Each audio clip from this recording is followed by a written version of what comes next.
There you are. Great to see you, Steve. Welcome to today's webinar. For those of you, I'm sure many of you know because many of you will be using this wonderful course book, Optimize, and Steve is one of the authors, and we're really lucky to have him here today. He spent over 20 years in ELT as a writer, teacher trainer, examiner, and a teacher, of course, and as well as Optimize, the author of Open Mind and Laser. Worked all over the world, travels around presenting, and worked on the board of TESOL Greece for 2 years. And like myself, Steve speaks correct English because he's from Lancashire, where we speak the best English. So I was born in Bury, which is just up the road from, I believe you're in Bolton at the moment, Steve, so just up the road. So Steve is here today to help solve the problem of how do we motivate our teenagers, and especially when they are aiming to take exams. I take my hat off to all of you who are out there every day teaching teenagers. So I hope that you enjoyed today's webinar and get lots of good tips. So Steve, welcome, and over to you. Thank you very much, Mike, and hello everybody. Absolutely amazing to see so many of you from around the world, from places that I've been to and from places that I haven't been to yet. That's something I've learned from, I've got a 9-year-old daughter, and her school is very big on having a growth mindset. Never say you can't do something, say you can't do it yet. So there's a few places there I haven't been to yet. India, I'd love to visit. Lots of places I have been to, like Pakistan, I'd love to visit. Peru, Ukraine, I've been to. Some of you may have seen me when I've been out and about talking to teachers. And if you have seen me, you'll know that I much prefer a more interactive style. I mean, to be honest, we're about to do a webinar and it's going to be fantastic, but I'm never very comfortable doing webinars because actually I'm sitting in my office in the northwest of England on my own, staring into a webcam, and I like to be able to see the whites of people's eyes. I like to be able to interact and talk. So I hope that we can do a little bit of interaction through the chat box. Great to see so many people saying hello, and some of you even saying that you use some of my books. Okay, that's fantastic. Let me outline what's going to happen today. What I'm talking about is, of course, as you can see from the title, motivating teenagers in exam classes. And I'm going to be talking about it in the context of a course that I worked on recently called Optimize. Some of the examples I use will come from Optimize because I want to show how we tried to address the problems of motivation in these materials. But I want to start by doing something in the chat box. I'm going to ask you a question, but I'm also going to give you a little bit of time to think, because I think that is one of the things that we need to be doing with our teenage students much more, giving them time to think of responses. Your students come through your door as young learners, bright-eyed, eager to learn. They seem to really enjoy learning English, and there's a great energy about young learners' classes. And then 4, 5, 6 years later, they seem to have lost that enthusiasm. They seem to be demotivated. So I'd like to just think for a moment about why you think that happens. What are the main reasons why students become demotivated, particularly when they become teenagers? Okay, think for a moment, and then I'd like you to just, in the chat box, let's just start to throw a few ideas around. And somebody already said puberty happened. Okay, Lack of interest. Okay, that's good. They are motivated, but this motivation has changed. That's very interesting.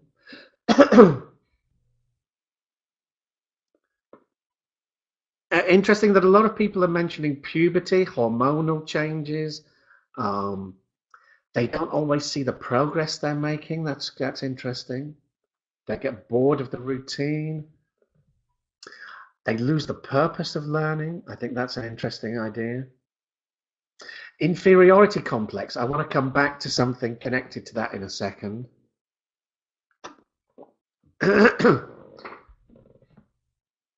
All of these are very interesting ideas.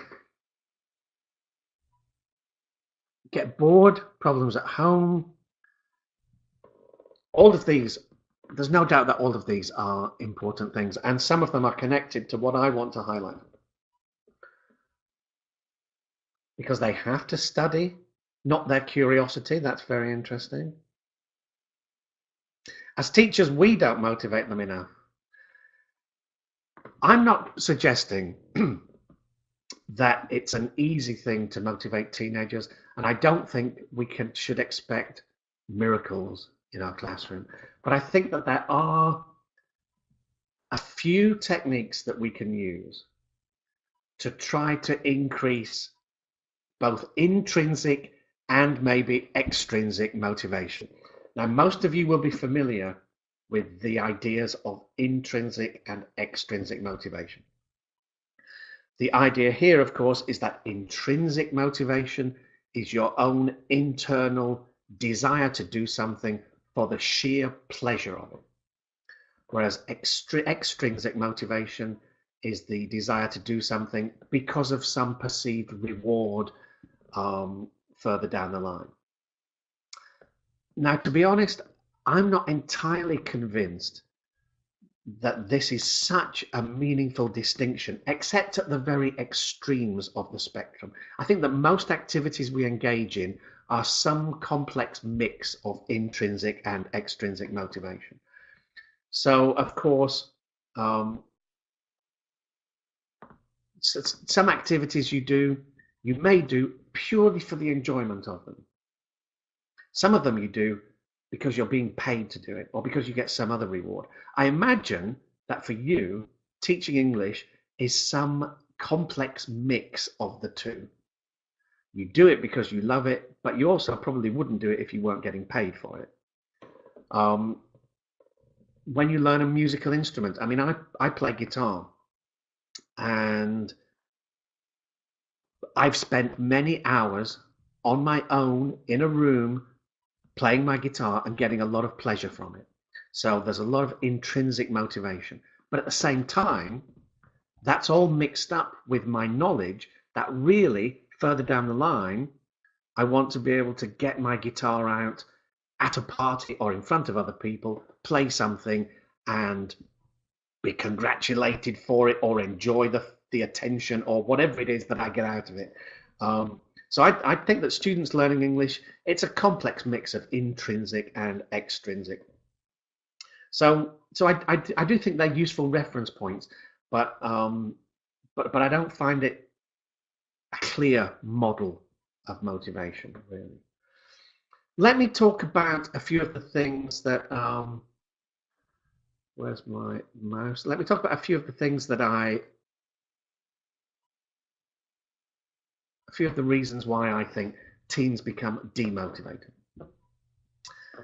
First of all, English becomes an end, not a means. So English is a means of communication. But once teenagers get into, particularly in exam classes, the focus becomes on English as an object of study rather than a means of communication. And I think that is very demotivating. It's the difference between being in nature and experiencing, let's say, butterflies, and going to a museum and seeing butterflies pinned down as an object of study. I'm going to go through about half a dozen reasons, and then for the way I've structured the webinar, is that we're going to try and flip each of these reasons and see what the consequences of that are. So my first point is we encourage them to see English as an object of study, not as a means of communication. Particularly in exam classes, materials can be quite dry. This is a consequence of the kind of tasks the kind of materials that exams use themselves. So we often use books of past papers of exams, or books that focus purely on exam tasks and try and drill those, and they can be quite dry, and they can be a little bit empty of content and empty of meaning. So I think one of the problems is that the tools we use in the classroom, the materials, can often be a bit dry and a bit boring. Now, I've never seen the difference, really. I've never seen the reason why that we should think that there's such a big difference between general English and exam preparation. I think that the kind of texts, the kind of content, the kind of topic matter that we cover in the classroom should be as vibrant in exam classes as it is in general English classes. So obviously, as a materials writer, this is an area that I'm particularly keen on. Repetitive drilling. If you want to do sentence transformations, I use sentence transformations as an example of the driest, most examy, the part of an exam that's most like doing a crossword puzzle, that's most divorced from real life. There are some real life skills involved in sentence transformation, obviously, but let's talk about sentence transfer. If you want to do sentence transformations, you need to have some practice in doing sentence transformations. But that's not all you need. We need to find ways of opening it out and making it far less repetitive. A lot of exam preparation involves doing exam style tasks, practice tasks, over and over again. And I think that is very demotivating.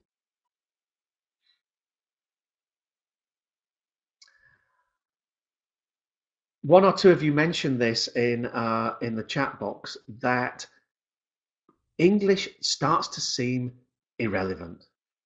When you're a young learner, when you're in the early stages of your career, your journey of learning English, then a lot of what you're asked to express is about you, your likes and dislikes. Do you like pizza? Yes, I like pizza. Yes, I do. And a lot of that, even though it's at a relatively simple level of language, a lot of that can be quite personalized and feels real. Whereas once we get to the exam classes, a few years later, it can feel a bit divorced from students' own lives. So I want to find ways of drawing connections to their own lives, but in a systematic sense.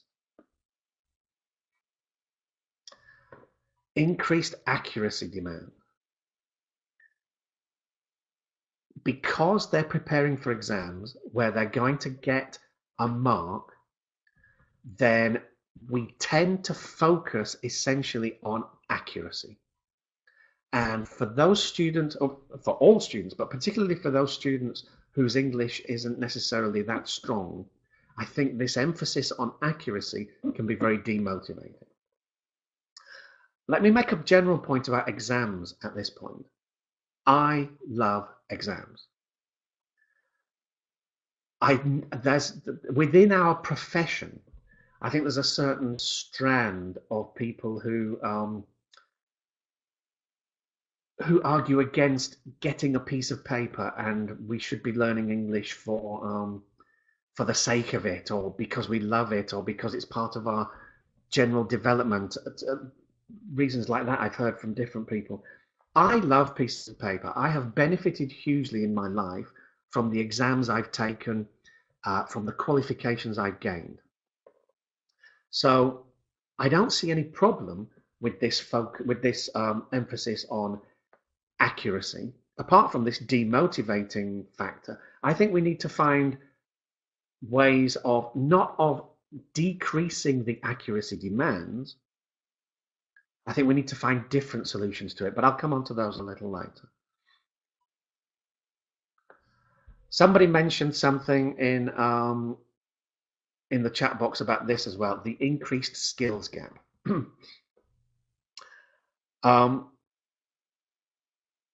When you're a young learner, no matter how good or bad your English is, there isn't such a big gap between you and the best students. There can't be, because there isn't that much language to form that gap. But as time goes on, if you're a good student, your English gets better and better at a faster pace usually.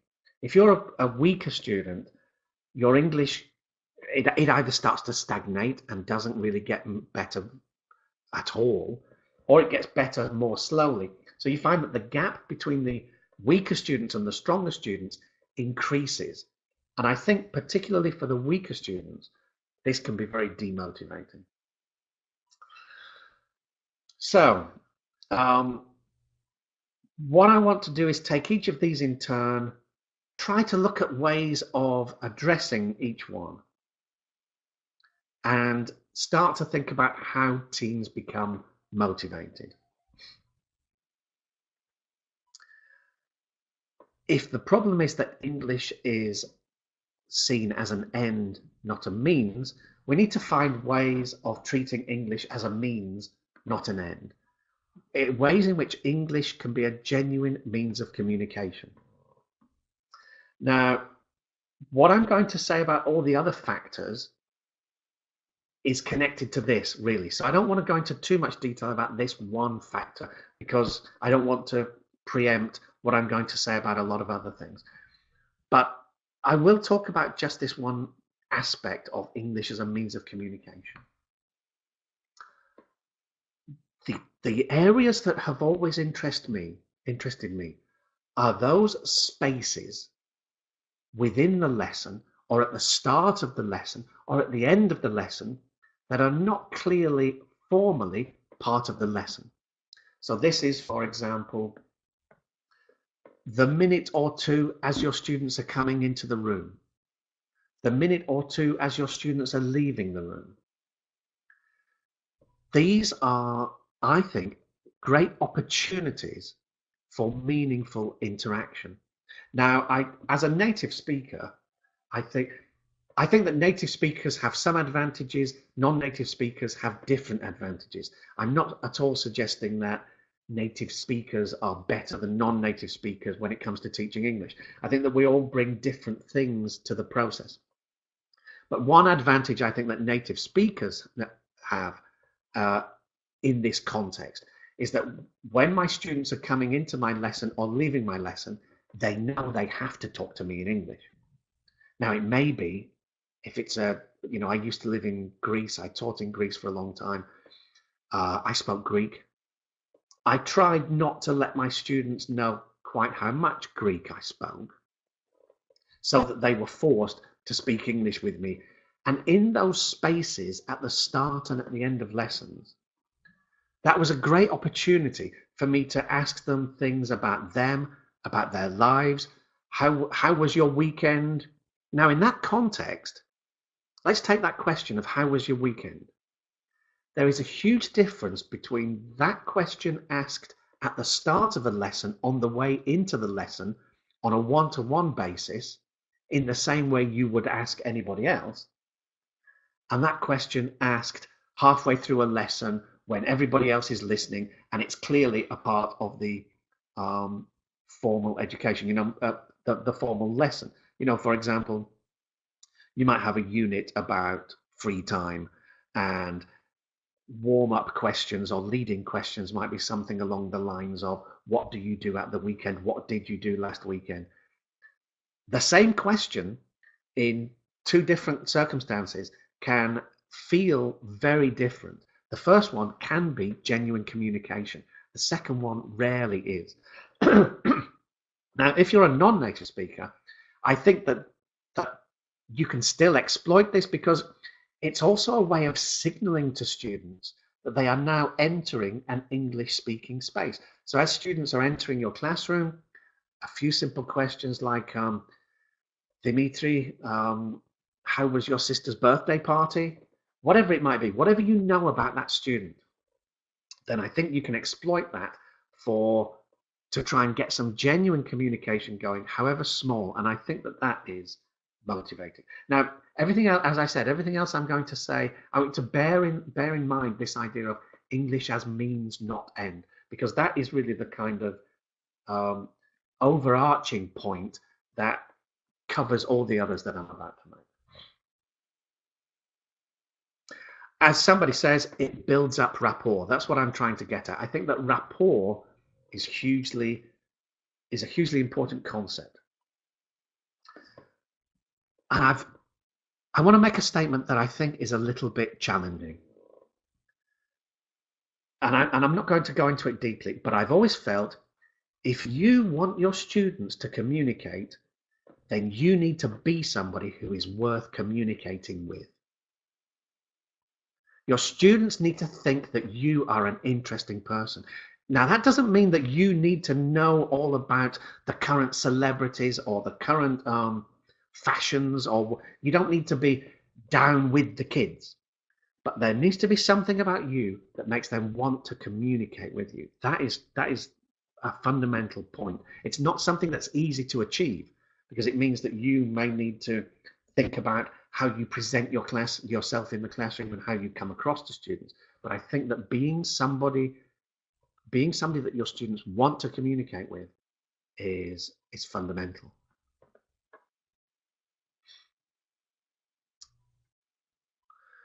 Boring materials. Okay, so if the problem is boring materials, let's give them engaging materials. Okay. Now, obviously, as a materials writer, this is something that I feel particularly strongly about. And let me just show you a few examples these are examples from Optimize, which is available in all good bookstores. Here's an example from Optimize. What I don't want us to do is to make the mistake that thinking that we connect with our teenage students by simply filling our course books with biographies of celebrities or whoever the current media stars are, for a couple of reasons. One is it's never entirely successful, because by the time you have printed your course book and put it on people's desks, then those teenagers have moved on. They will move faster than you can keep up with. And secondly, I am not convinced that our teenage students come into our classrooms in order to continue to live in that same shallow media world, except in English. I think that they value the opportunities that we can offer them to, at least, if we are going to mention that whole world, take a critical stance towards it. I think that the majority of our students come to class with a far more sophisticated idea of what they want to get out of it than I think we give them credit for sometimes. So when I say engaging materials, one of the things I mean is that I think it's a good idea to include teenagers as subject matter. This can be an intense period in their lives for all kinds of ways. And I've always found that teenagers enjoy reading about other teenagers' lives in other countries, reading about teenagers who have achieved certain things, like teenage entrepreneurs, for example. Or in this case, this is about teenagers, they're developing brains. I kind of want to acknowledge the changes that they're going through, but also try and find an interesting angle on it. This is about teenagers' sleep and learning. It seems that increasingly we are becoming more and more aware that teenagers are not just lazy, argumentative uh, parasites living in our houses, but they are going through particular physical and mental changes that we need to take more into account. In fact, on this particular topic, some schools in the UK are experimenting with allowing their sixth form students. Now, I don't know if you know the school system in the UK, but sixth form is basically the 2 years before going to university. So I've read about some places experimenting with allowing their sixth form students to start the day later and finish later to try to accommodate the natural biological changes that are happening to their daily rhythms, their circadian rhythms, their sleep patterns. I read an interesting article. It was in the Times yesterday, actually. It was too late to include anything in this presentation, but there was another study in the newspaper, the Times, yesterday, and the researcher there was suggesting that it's possible that during this time, during your teenage years, your sleep patterns shift, your peers become a far more important part of your life, and they need to create their own world, which will become the world of the future. They need to create their own world. And one argument is that this sleep pattern shift away from the sleep patterns of adults is part of them creating spaces in which they can create their peer-driven teenage world. Very interesting take on it. So I think that to come back to the point about what I think are engaging materials, I think we need to include teenagers as subject matter in our classroom.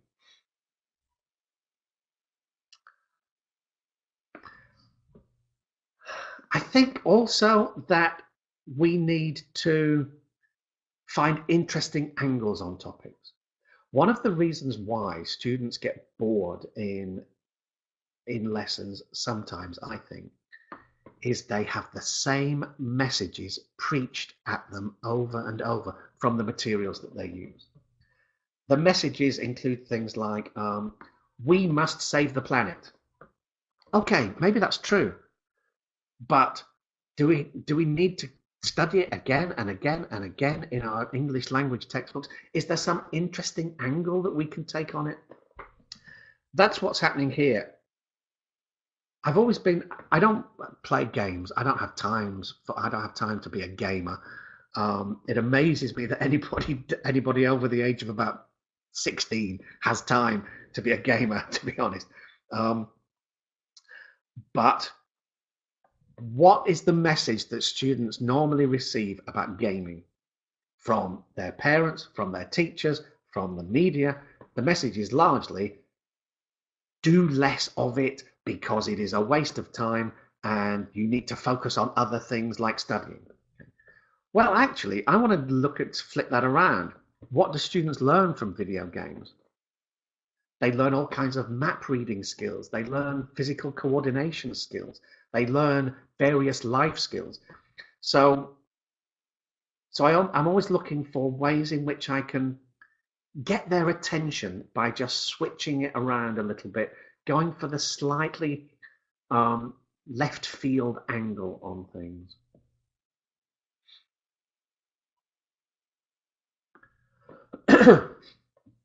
Contemporary issues.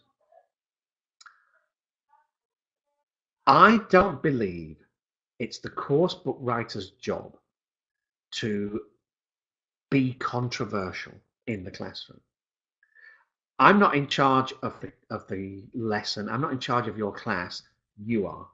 And if you want to introduce controversial issues into your classroom, then I think that should be entirely in the hands of the teacher. However, I think there are a number of contemporary issues that we can explore in our classrooms that aren't controversial, but that are a part of teenagers' lives right now. This, for example, this is a text about an Instagram influencer. Nobody ever told me when I was at school that Instagram influencer was a possible future career, but some people make a lot of money at it. She was an Instagram influencer. She was being paid to promote products to her fans. She became uncomfortable with the ethical side of that. She decided to flip it around. She deleted all her previous posts, and now she runs a new website where she can be far more authentic and talk about herself. Now, this idea of the role of social media, how much it influences people, people being paid to appear authentic, to promote products to their fans. This is a very hot contemporary issue that teenagers, that is a fun, it's probably more a part of teenagers' lives than it is a part of your life. So I think we need to find ways of bringing contemporary issues into the classroom. And also teen passions. Again, I don't mean the world of celebrities and the trivial media-driven world. I mean the things that teenagers really are genuinely interested in. For example, the threat to wildlife caused by humans. This is about various extinction events that have been caused by humans. Now, again, without being too preachy about the whole thing, I think this is the kind of thing that really does capture students' imaginations. And you will never capture the imaginations of all the students all of the time. But you might capture the imaginations of some of them some of the time. And I think that's probably the best that you can hope to achieve. So, rather than boring materials, I want engaging materials. Rather than repetitive drilling, I want to find ways of doing varied practice. What do I mean by that?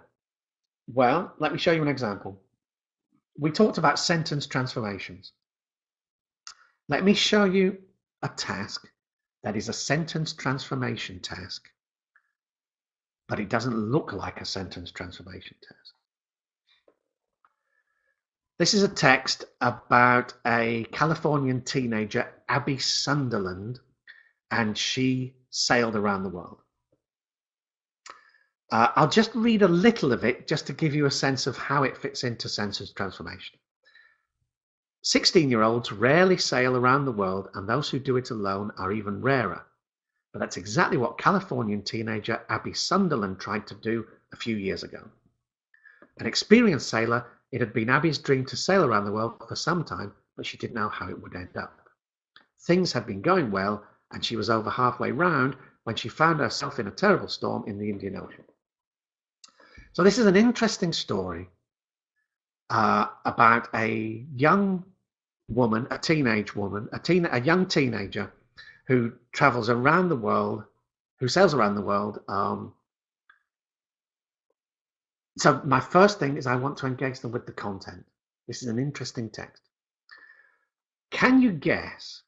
I've left the rubric off the top of the task deliberately so that you can't really see what they have to do. But can you guess what aspect of sentence transformations I'm going to work on through this text? If you think you've got an idea, type it in the chat box. Let me just find here's the page. Paraphrasing. Well, I guess all sentence transformations are about paraphrasing. That's absolutely true. This is about a particular grammatical structure, actually. This is about inversions. So on the page, here you can see the page, students read about a grammar presentation about inversions. They do some sentence transformation practice. And then what I want them to do with this text, here's the rubric. Underline 6 phrases in the text which could be rewritten using inversion. Rewrite those phrases. So the first sentence, for example, I think, or at least the first phrase, the first clause, 16-year-olds rarely sail around the world. I want students to underline that and transform it into, you've all got this already. Rarely do 16-year-olds sail around the world. So I'm doing sentence transformation practice, but I'm just mixing it up a little bit and trying to find as many different ways into it as I can, apart from simply practicing the same exam task over and over. The point I want to make a point about another point about this as well, which is content should always precede analysis. The way we get people engaged is by a focus on the content. This could be a tedious text about a fictional person, but this is actually a fairly interesting text about a real person. That's how we get people hooked, and then some analysis can follow. Content should always precede analysis. Perceived irrelevance. Students think that what they're doing in their English class is irrelevant to their own lives. How do we make it more relevant? Well, we can, at the end of it, when we've studied something, when we've done a reading, we can ask for their opinion on it, of course, and you probably already do that.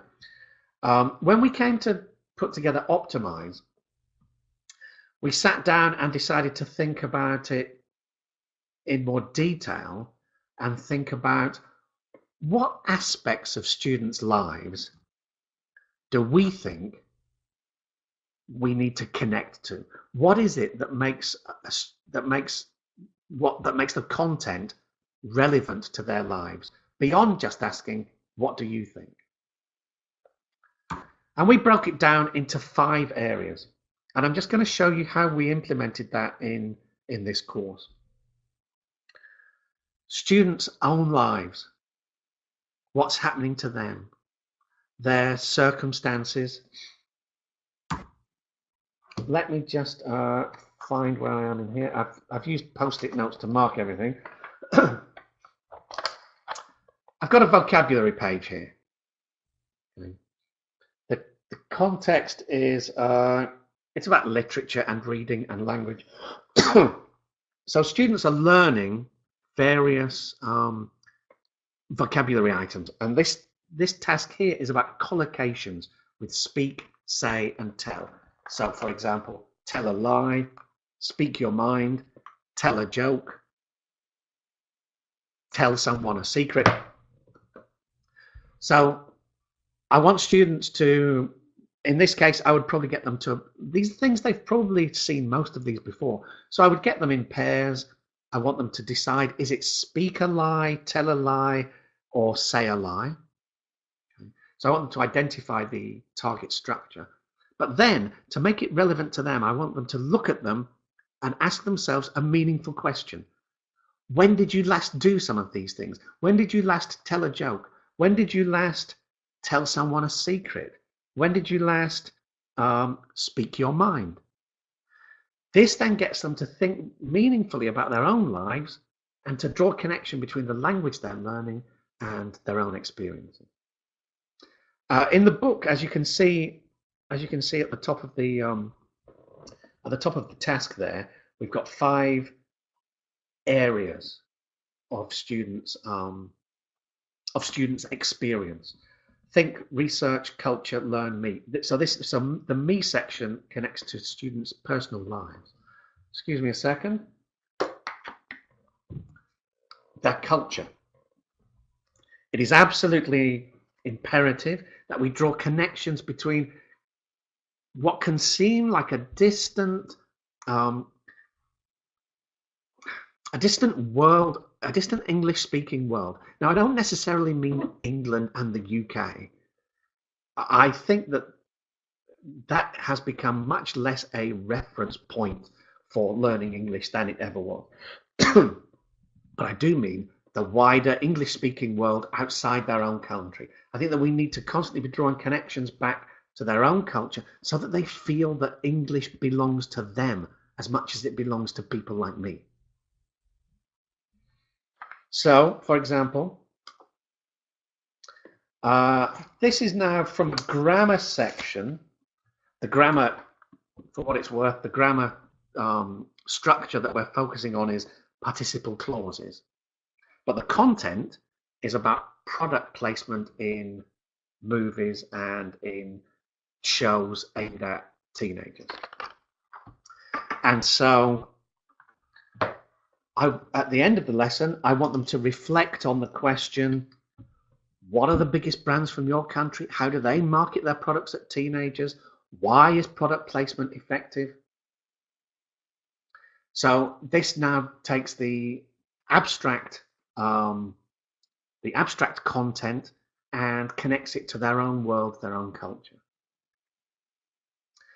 Their opinions. Now, I think actually when it comes to opinions, we probably do a reasonable job in the classroom already. Most, especially if you use a course book, most course books, a reading section or a listening section or sometimes a grammar section will start with leading questions to get at students' opinions.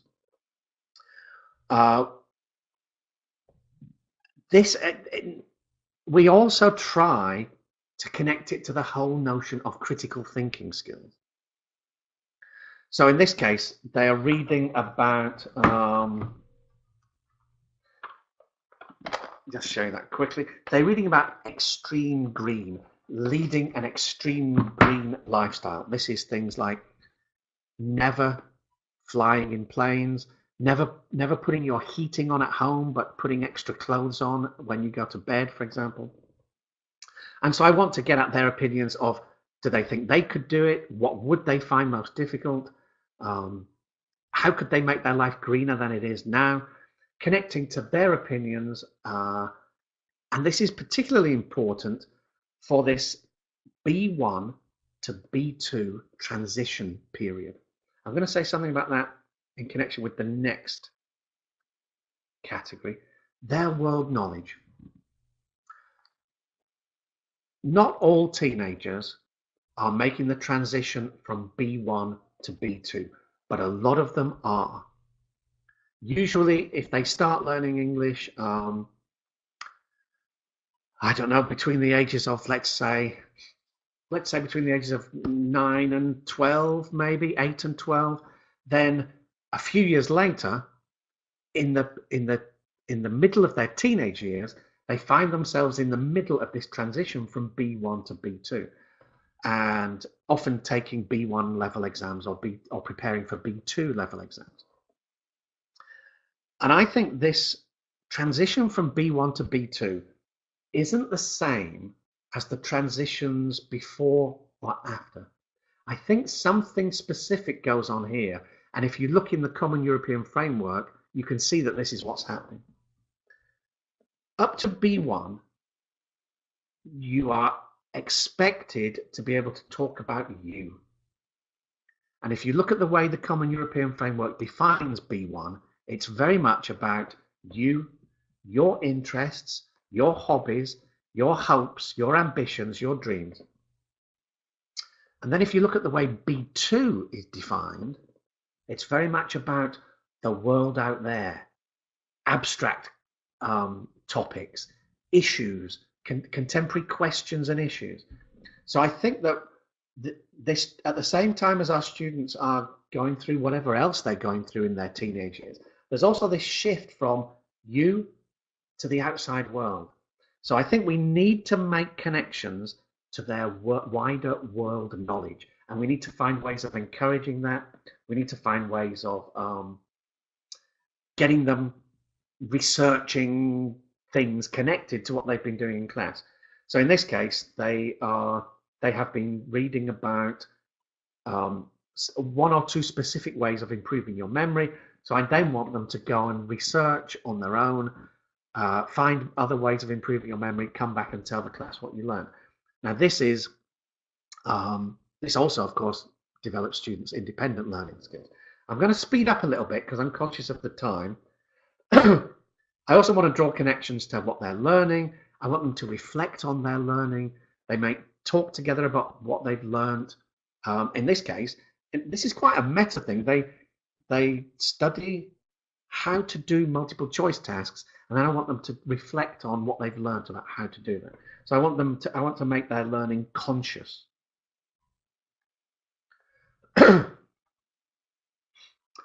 Increased accuracy demands. As I said, I don't think we can do anything about the accuracy demands because we are, after all, preparing them for exams. But I think we can at least get them participating in assessment. How? I think that we need to be careful when it comes to peer correction. I'm not a big fan of peer correction. However, I am a fan of peer response. I don't like peer correction because I don't think students are best qualified to start questioning the accuracy of each other's language. And I think that once students start correcting each other's English, it can create all kinds of social problems that I think are unnecessary. However, there is one area where I think peer response is very effective, and that's when it comes to writing. One of the things that students need to be able to do when they write is they need to create an effective response in the reader. So getting students involved in responding to each other's written work as a reader, not as a response to the content, not as a response to the language. Getting students to respond to each other as peer responders with writing, I think, can be a very effective means of getting students involved in the whole assessment process. Okay. My final point, the increased skills gap. How do we deal with the increased skills gap? Every class is a mixed ability class.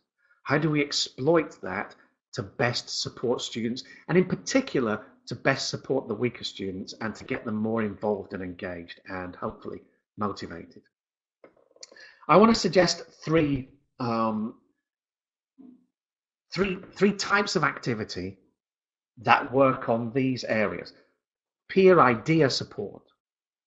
I think that students feel more motivated and more engaged in the lesson when they can share ideas effectively. I don't want a lack of ideas to hold my students back. Let's generate ideas in the classroom together. Also, I think that through the right kind of group work activities, I think that we can provide peer language support. And I also think that if we provide the right group work structure, we can also encourage participation. So I'm talking about group work. I'm trying to avoid the situation where one demotivated member of the group sits back and lets everybody else get on with it. One really interesting activity is silent discussion. I'll just outline that very briefly. And I want to thank Margarita Cossior, who did a presentation on this at TESOL Greece. I was at TESOL Greece a couple of weeks ago, and I attended Margarita Cossior's session on silent discussion. What you do here is you have a very large piece of paper. In the center of the piece of paper, you put an issue or a question, and then in silence, students write their ideas and draw connections between ideas around that. And maybe you give them like 10, 12 minutes to focus on this silent discussion. The effect of that is that students share ideas. The weaker students benefit from the ideas. The weaker students benefit from the language of the students who are stronger in English. But the students who are stronger in English may also benefit from the ideas of those students who are in English. This is a great way of making group work a shared experience. Secondly, another way of sharing ideas in groups. This is a brainstorming activity, again, similar to silent discussion, where you have students in groups and they all have a piece of paper in front of them, and then you put another piece of paper in the middle of the table. Students start to write their ideas in response to a question, and then when they've written an idea, they swap their piece of paper with the piece of paper in the middle. and then they start to add other ideas to the piece of paper they've now got in front of them. So what this means is that you get ideas moving around the table and each student adding bits. So similar to silent discussion, it's a great way of sharing language and sharing ideas. Finally, a very simple technique. Some of you may be doing this already with your students. It does help. It provides a little bit of extrinsic motivation for those students who really don't want to participate. When you do group work, give each student a number so that in each group there is a number 1, a number 2, a number 3, and maybe a number 4. And students know that at the end of the activity, you will ask all the number 1s to respond or all the number 3s to say what your group discussed. So if your demotivated student is a number 3, at least they know that they need to pay a little bit of attention because they might be called on to say what they discussed in class rather than just letting the stronger student do all the group work and then talk to the whole class. So it's just a tiny way of adding a little bit of extrinsic motivation to keep people focused on task. Okay, so just about, I'm probably about 5 minutes over my time. I hope you don't mind. Right, great. I hope that in all of that, there were a few things that that you may find useful or interesting. I'm on social media. I'm on Facebook. I have messed around with Twitter, and I'm still on Twitter, but I'm not sure it's really. I can't find a way in which it's really particularly useful for me, but I am on Twitter. So if you find me there, do follow me on Twitter. But the main my main professional presence on social media is my page on Facebook. I have a page and I have my own personal account. This is the link to my page. Come and find me there if you want to. If you're only interested in the professional, follow my like my page and you'll see professional updates there. If you also are interested in my random thoughts and seeing what I'm having for dinner, then come and be my friend on my personal account, and we can hook up there as well.